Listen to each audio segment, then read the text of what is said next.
एक घने जंगल में एक शेर और उसके 4 सेवक लोमड़ी, चीता, चील और भेड़िया रहते थे। लोमड़ी शेर की सेक्रेटरी थी। चीता राजा का अंगरक्षक था, सदा उसके पीछे चलता। चील दूर दूर तक उड़कर समाचार लाती।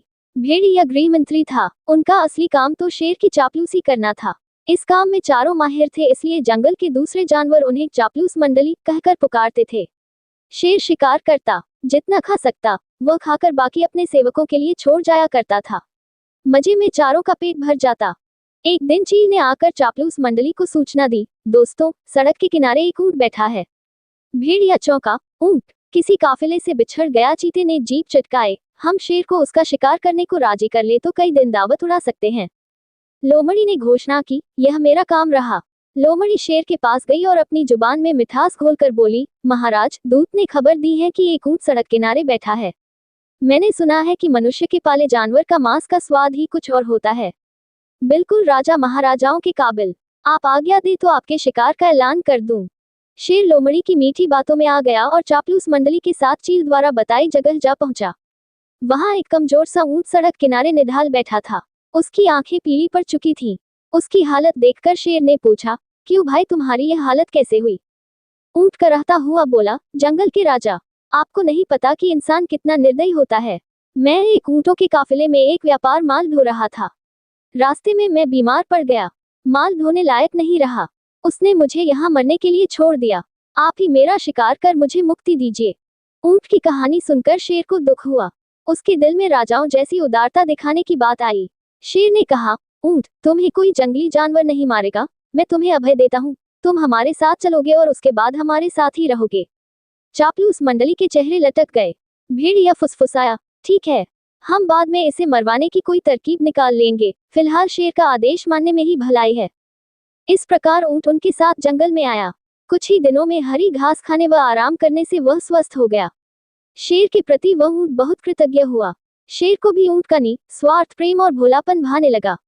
ऊंट के तगड़ा होने पर शेर की शाही सवारी ऊंट के ही आग्रह पर उसकी पीठ पर निकलने लगी और वह चारों को पीठ पर बिठाकर चलता। एक दिन चापलूस मंडली के आग्रह पर शेर ने हाथी पर हमला कर दिया। दुर्भाग्य से हाथी पागल निकला। शेर को उसने सूंड से उठाकर पटक दिया। शेर उठकर बच निकलने में सफल तो हो गया, पर उसे चोटें बहुत लगी। शेर लाचार होकर बैठ गया। शिकार कौन करता? कई दिन न शेर ने कुछ खाया और न सेवकों ने। कितने दिन भूखे रहा जा सकता है? लोमड़ी बोली, हद हो गई। हमारे पास एक मोटा ताजा ऊंट है और हम भूखे मर रहे हैं। चीते ने ठंडी सांस भरी, क्या करें? शेर ने उसे अभयदान जो दे रखा है। देखो तो ऊंट की पीठ का कुबड़ कितना बड़ा हो गया है। चर्बी ही चर्बी भरी है इसमें। भेड़िए के मुंह से लार टपकने लगी। ऊंट को मरवाने का यही मौका है। दिमाग लड़ाकर कोई तरकीब सोचो। लोमड़ी ने धूर्त स्वर में सूचना दी, तरकीब तो मैंने सोच रखी है। हमें एक नाटक करना पड़ेगा। सब लोमड़ी की तरकीब सुनने लगे। योजना के अनुसार चापलूस मंडली शेर के पास गई।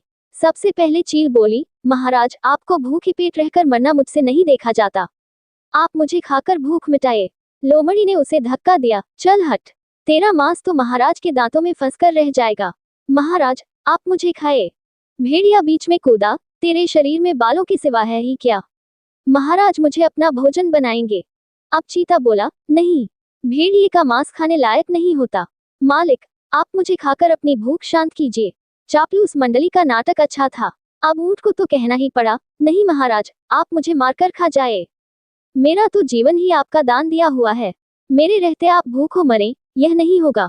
चापलूस मंडली तो यही चाहती थी।